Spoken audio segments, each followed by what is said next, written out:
Pak Dubes, bentar ya, saya ingin menggarisbawahi. Saya tertarik sekali dengan orientasi pendidikan ini dan komite inovasi. Belakangan ini pemerintah kan mengkritik bahwa dana riset itu terbagi-bagi ke berbagai departemen, tapi kemudian tidak menghasilkan output outcome yang kita bayangkan dan tidak ada agenda jangka panjang. Sebagian bahkan hanya berupa kertas yang numpuk itu di ujung kantor itu. Nah, kemudian lagi di Indonesia ini mestinya kan bisa belajar komparasi, inspirasi dari Switzerland. Ini menarik sekali ceritanya. Selama ini kalau kita bicara pendidikan kan Finlandia, tapi kesan saya ini sangat cocok karena di sini banyak anak-anak pintar, kreatif, ada market, ada bahan. Tapi mengapa tidak berkembang? Nah, saya berharap bahwa Pak Dubes ini bisa memberikan satu inspirasi, dan saya harap satu temuan terobosan ini. Saya senang sekali mendengar ini. Jadi saya berharap bahwa ini betul-betul nantinya bisa memberikan terobosan, satu pencerahan dan orientasi baru dalam pendidikan kita. Gimana Pak Dubes? Ya betul Prof, saya sudah sampaikan ini secara formal kepada pemerintah melalui Menteri Research dan Teknologi, bagaimana inovasi itu harus kita bina sejak dari dini, ya. Dalam artian dini itu tentu saja jenjang pendidikan yang memungkinkan untuk melakukan itu. Bahkan kemudian kita membagi peran dengan swasta, Prof. Ya, karena industri itu menjadi penting. Figur-figur seperti Pak Darmono menurut saya sangat penting perannya, apalagi dengan lokasi Jababeka misalnya bisa dijadikan tempat atau partner pemerintah untuk menciptakan semua yang tadi saya sampaikan itu, Prof. Ya, nah bagi peran itu menjadi penting sebab tidak mungkin anak-anak sekolah itu bisa belajar, magang dan lain sebagainya tanpa dukungan industri.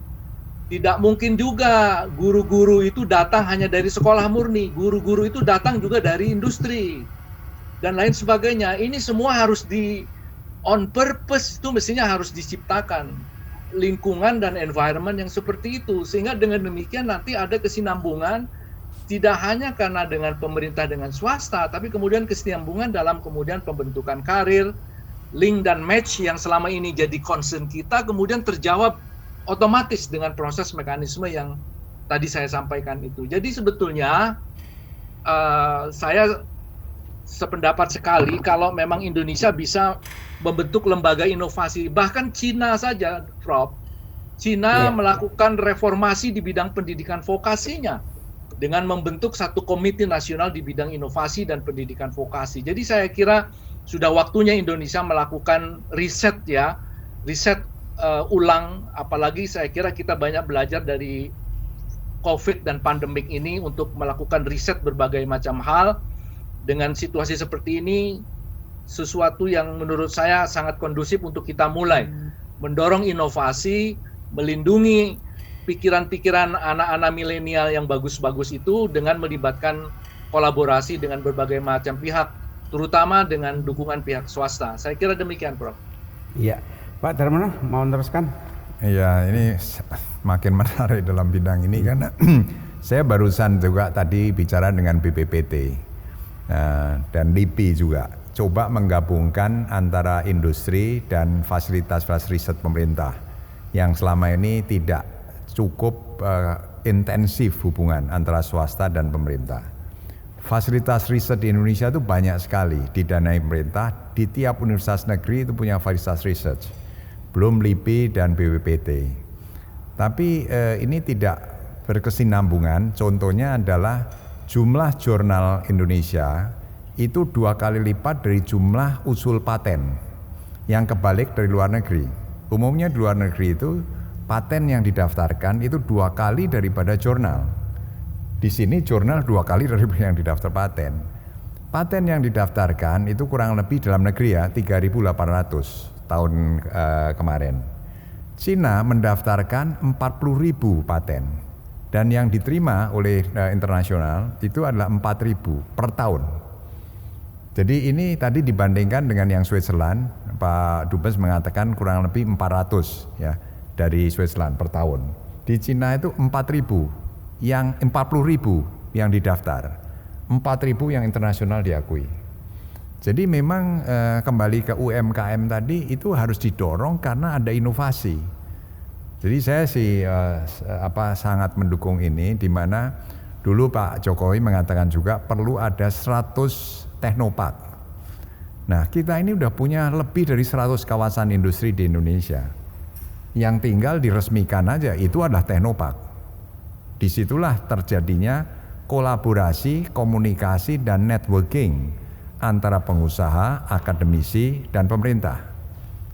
Jadi kalau ada 100 teknopark yang sebenarnya 100 kawasan industri tadi, maka sebetulnya UMKM itu adalah startup companies yang harus dibangun di tiap-tiap kawasan industri.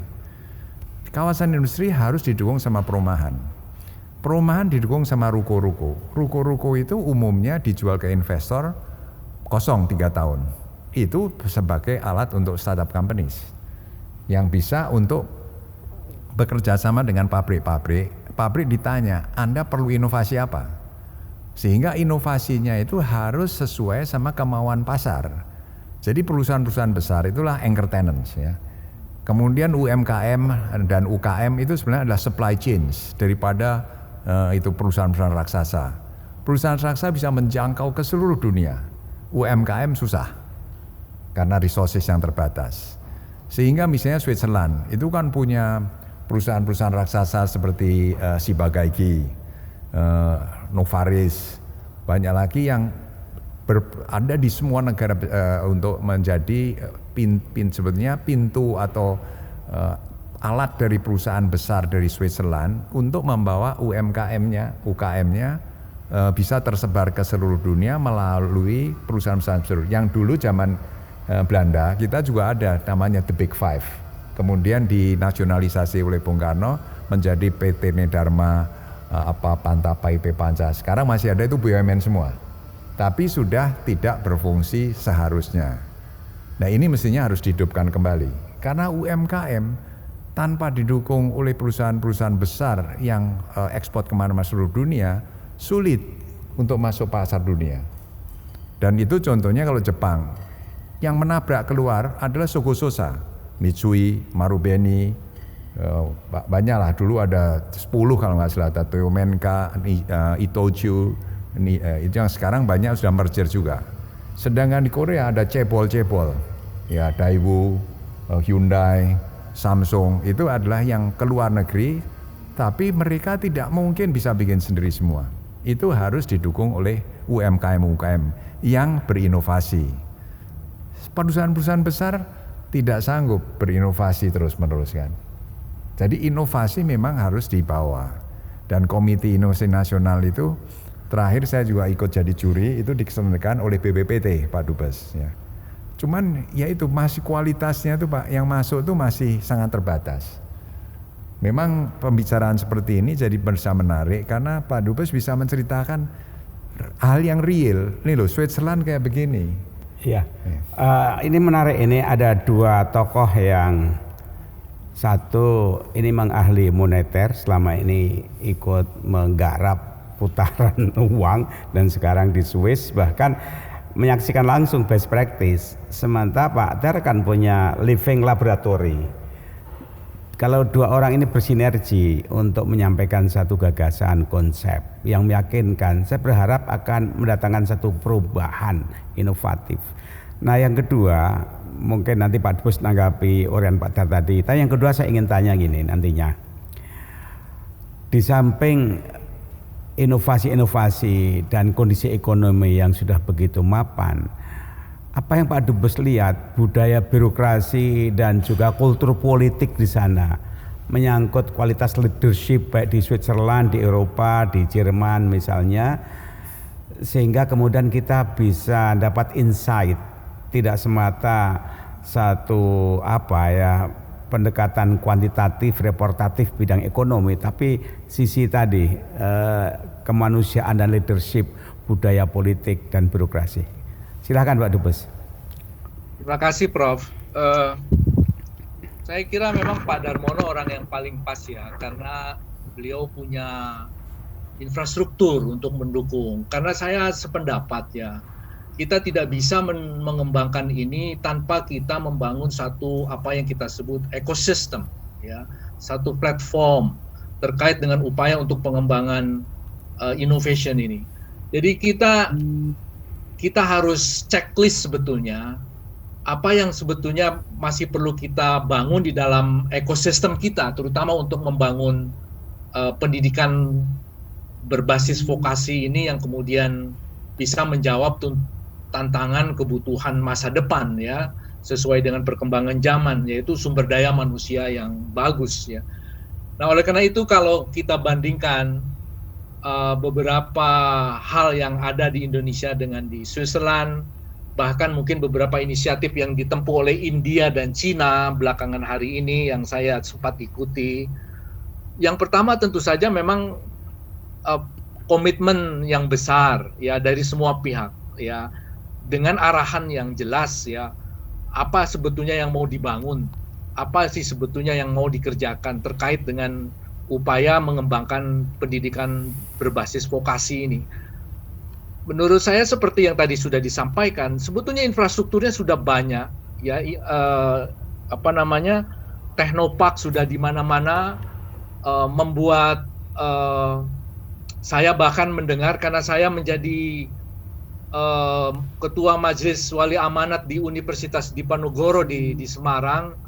Saya bertanya apakah di universitas itu ada incubator center, dia bilang ada. Ya, wah, saya terkejut karena menjadi satu kemajuan. Tapi kemudian sayangnya inkubator ini seperti jalan sendiri. Dia tidak link dengan apa yang disebut oleh Pak Darmono tadi, link dengan pihak-pihak terkait, apakah itu industri, kemudian didukung dengan komitmen support dari pemerintah daerah maupun pemerintah pusat dan lain sebagainya. Jadi kesendirian itulah yang kemudian membuat dia tak berdaya. Sehingga kemudian kalau dari kacamata ekosistemnya tidak lengkap ya. Sehingga dengan demikian tidak bisa dia tumbuh dan berkembang. Nah, kalau kemudian tadi seperti yang disampaikan, industri bisa masuk di dalamnya, dunia pendidikan tinggi, universitas bisa terlibat di dalamnya, kemudian dukungan dari pemerintah juga luar biasa misalnya dan lain sebagainya, kemudian akan tumbuh dia satu mekanisme yang tadi saling menumbuhkan, cross fertilisasi yang seperti tadi disampaikan oleh Pak Darmono, sehingga kemudian ini menjadi satu ekosistem yang besar.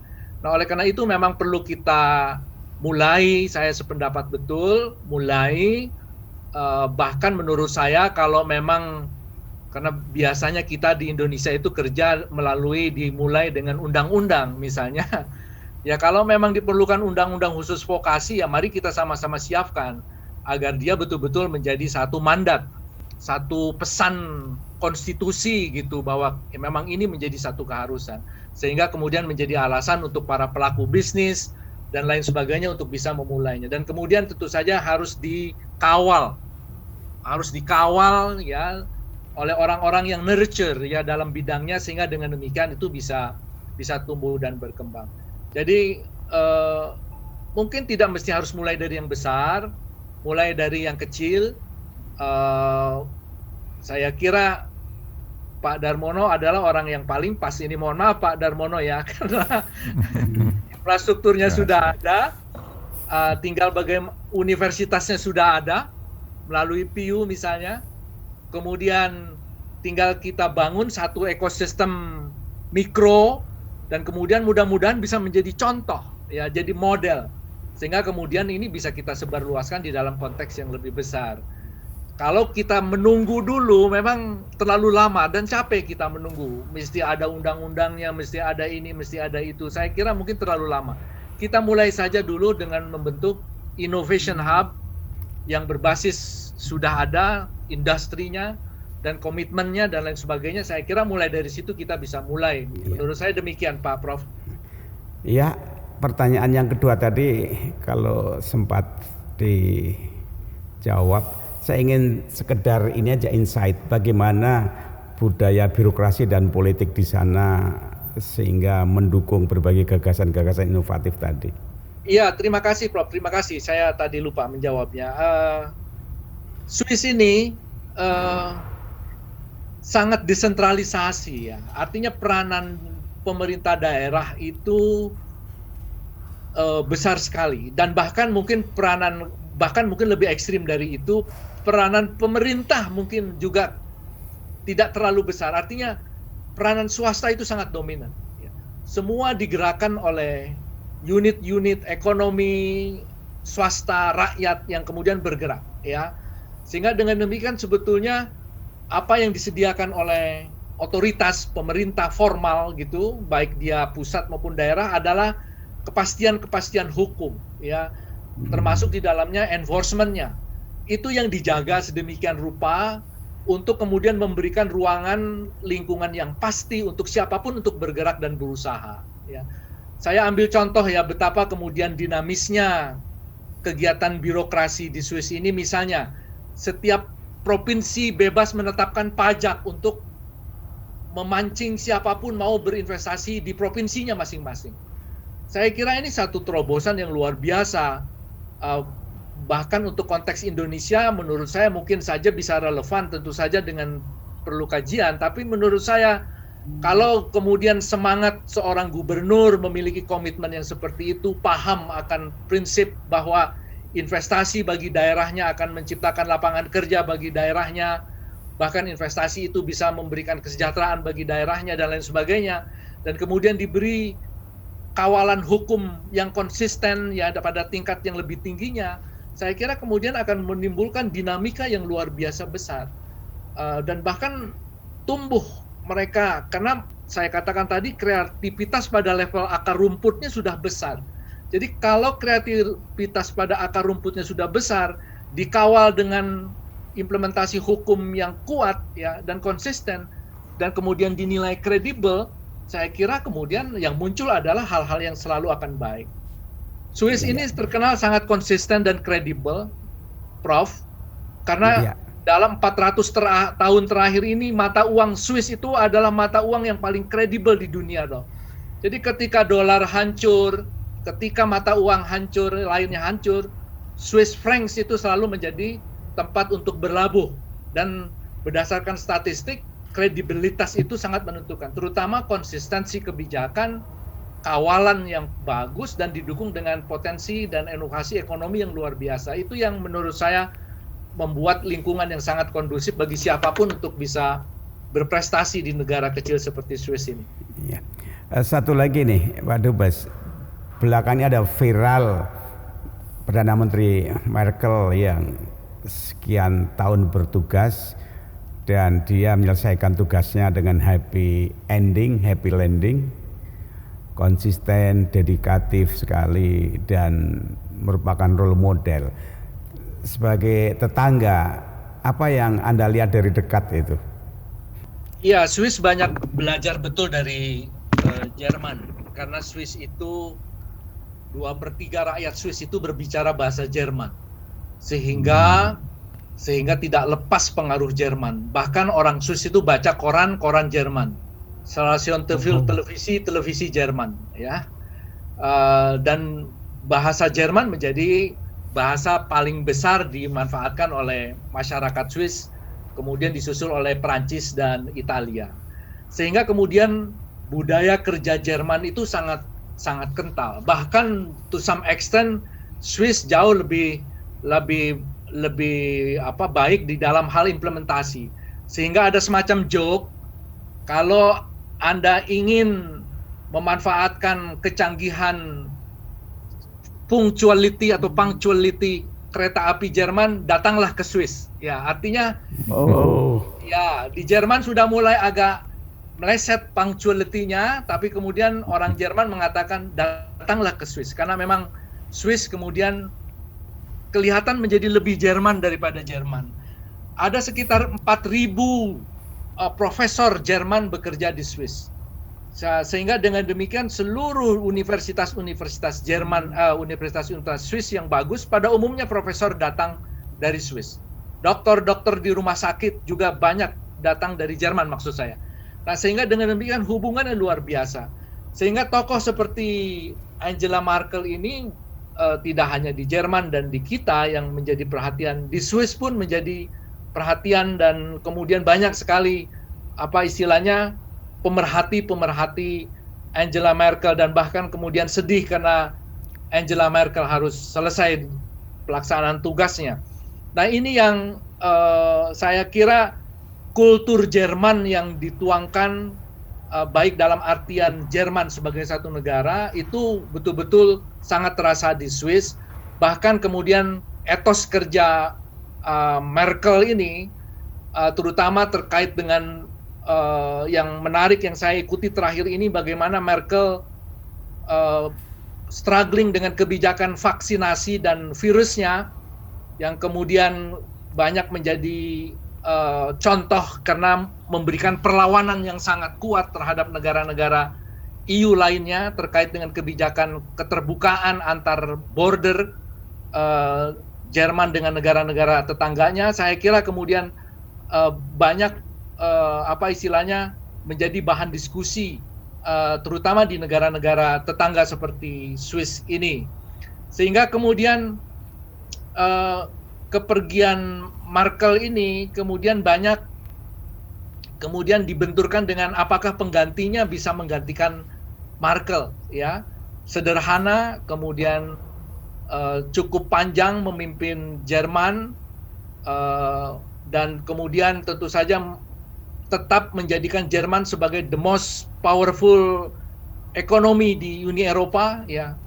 Dan kemudian dalam banyak hal juga tidak terlalu tunduk dengan Amerika, terutama terkait dengan treatment terhadap Cina. Ya, karena satu-satunya partner Cina yang paling besar di Eropa adalah Jerman. Sehingga ketika kemudian Amerika beserta Inggris menekan Cina dengan berbagai macam kebijakan, terutama penerapan teknologi 5G misalnya, kemudian Merkel dengan tegas mengatakan Cina sangat penting bagi Jerman, dan kemudian tidak hanya bagi Jerman, karena kemudian Cina juga penting bagi Uni Eropa. Karena hubungan Cina dengan Jerman, terutama di dalam supply chain industrinya, itu kemudian sangat erat satu sama lain. Dan ini yang kemudian membuat beberapa analis mengatakan upaya menekan Cina di Eropa tidak semudah yang dibayangkan, karena kemudian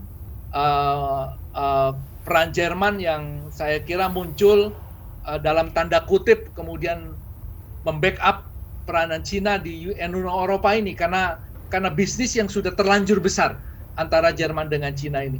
Artinya hal-hal seperti inilah yang kemudian orang melihat betapa tegarnya Merkel even terhadap Amerika, ya, terutama di dalam konteks hal-hal yang strategis seperti kaitannya dengan Cina ini, dan beberapa sanksi terhadap perusahaan-perusahaan Jerman yang dealing dengan Iran misalnya. Ini juga menjadi isu diskusi yang menurut saya cukup menarik untuk terus diikuti pasca Presiden Trump ini. Saya kira demikian, Prof. Terima kasih, menarik sekali.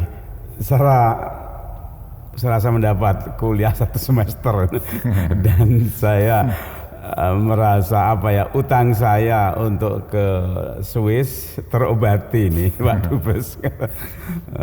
Saya berharap ini teman-teman pengambil kebijakan mendengarkan ini nanti, sebab bagi saya ini sangat promising dan visioner sekali, lebih-lebih dalam kondisi hari ini. Sebelum saya akhiri, Pak Ter mau ngomong some word?